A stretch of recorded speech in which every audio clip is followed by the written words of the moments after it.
Hari ini Paus Fransiskus akan menjalani kegiatan di Gereja Katedral Jakarta. Informasi selengkapnya kita bergabung dengan jurnalis Kompas TV, sudah ada Valentina Sitorus di sana. Valen, apa saja nanti agenda Paus Fransiskus dan jam berapa terjadwalnya Paus akan tiba di Gereja Katedral? Iya, Cynthia dan juga saudara, sebenarnya kalau berbicara soal jadwal atau rundown, di mana Paus Fransiskus ini akan hadir ke Gereja Maria Diangkat ke Surga atau Gereja Katedral, ini sebenarnya pada pukul 16:30 waktu Indonesia Barat. Tapi saya lihat di lokasi tempat saya berdiri saat ini, mungkin tinggal menghitung beberapa menit lagi Paus Fransiskus akan tiba di Gereja Katedral. Anda bisa lihat bagaimana kemeriahannya yang saat ini terjadi di Gereja Katedral Jakarta. Ini ada 100 anak-anak yang kemudian memainkan angklung, kemudian untuk membunyikan musik lagu wajib nasional untuk menyambut Paus Fransiskus. Tadi kami juga sempat berbincang dengan Kardinal Ignatius Suharyo, yang mana memang sejak kemarin ketika Paus Fransiskus telah menginjakan kaki di bumi Indonesia, Paus Fransiskus ini merasakan kebahagiaan tersendiri, utamanya bisa menginjakan di negara yang memiliki masyarakat yang majemuk begitu ya, berbagai suku, berbagai agama, namun tetap kebebasan beribadah ini tetap terjaga. Nah, ini yang menariknya di sini dalam penyambutan Paus Fransiskus sendiri, ini Paus merasa dispesialkan begitu dengan sambutan-sambutan yang ada. Tadi ini juga disampaikan oleh Kardinal Ignatius Suharyo bahwa memang untuk sebagai kepala negara, dalam hal ini Paus Fransiskus ini memperoleh sambutan yang luar biasa.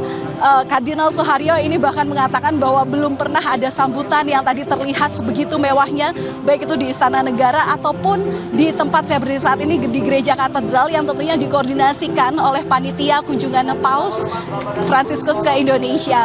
Nah, untuk anak-anak di belakang saya ini yang menarik adalah mereka menggunakan kaos yang seluruhnya seragam, yang tulisannya adalah Viva il Papa. Kalau di bahasa Indonesia kan itu artinya panjang umur Pop Prancis. Nah, itu memang sebagai doa bagaimana kita bersyukur Paus Fransiskus ini bisa sampai ke Indonesia dalam perjalanan yang istilahnya jarak terjauh dalam satu kali kunjungan ke Asia Oseania.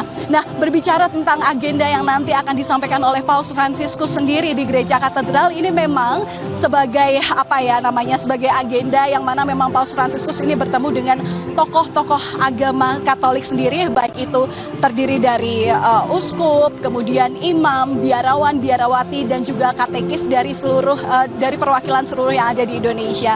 Nah, untuk sebenarnya apa yang kemudian ingin disampaikan oleh Paus Fransiskus pada tokoh agama ini, memang kita masih menantikan apa yang memang nanti akan dibicarakan. Tapi yang jelas tentu kalau tidak salah tadi juga disampaikan oleh Kardinal Ignatius Suharyo bahwa nanti tentu yang disampaikan tidak jauh dari tema yang saat ini diangkat, yakni mengenai faith, fraternity, dan compassion atau iman, persaudaraan, dan bela rasa. Di mana tema ini sebenarnya adalah tema yang diangkat daripada panitia kunjungan Paus Fransiskus ke Indonesia dari Indonesia sendiri, yang sebenarnya ini bisa diterima oleh Tahta Suci Vatikan ataupun ditolak. Dan ternyata Paus Fransiskus pun setuju dengan tema yang diangkat dalam misi apostoliknya menuju ke Indonesia. Nah, artinya sendiri adalah diharapkan untuk tokoh-tokoh agama Katolik ini bisa bertumbuh di dalam iman, dan salah satu tanda indikator yang penting untuk iman ini adalah persaudaraan itu sendiri. Jadi ini sekali lagi meneguhkan bagaimana imam, kemudian juga tokoh-tokoh agama Katolik, biarawati, terutama dalam mendampingi umat Katolik dalam mengimaninya, ini bisa menjadi lebih baik, terutama dalam meningkatkan persaudaraan dan toleransi antar umat beragama di Indonesia sendiri. Cynthia. Ya, Valen, singkat saja untuk besok Paus Fransiskus akan memimpin misa di GBK. Adakah update informasi terkait persiapannya? Singkat saja.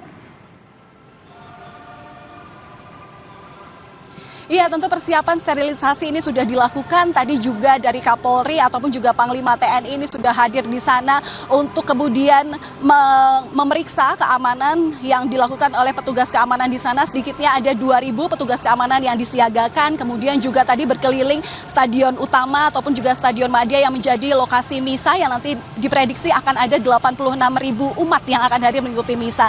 Jalur masuk ini juga sudah diperiksa dan semuanya diharapkan aman, termasuk juga tadi pemeriksaan yang dilakukan oleh selain jajaran TNI Polri, ini juga dilakukan oleh K9 untuk mensterilisasi agar tempat di mana umat Katolik nanti akan beribadah di sana itu bisa berjalan lancar. Sekali lagi dan terakhir, singkat Cynthia, dan ini bisa jadi imbauan kepada masyarakat bahwa besok yang bisa datang ke GBK adalah mereka yang memiliki gelang khusus yang mana itu memang sudah dibagikan sejak Mei 2024, sehingga untuk umat yang belum memiliki tiket khusus bisa masuk ke GBK ini diharapkan untuk tidak hadir di sana karena tidak bisa masuk dan bisa dilakukan lewat via streaming atau utamanya lewat www.kompas.tv. Terima kasih Valentina Sitorus atas laporan Anda dari Katedral Jakarta. Saudara, pidato di Istana Kepresidenan, Paus Fransiskus puji semboyan Bhinneka Tunggal Ika yang menjadi kekuatan persatuan Indonesia.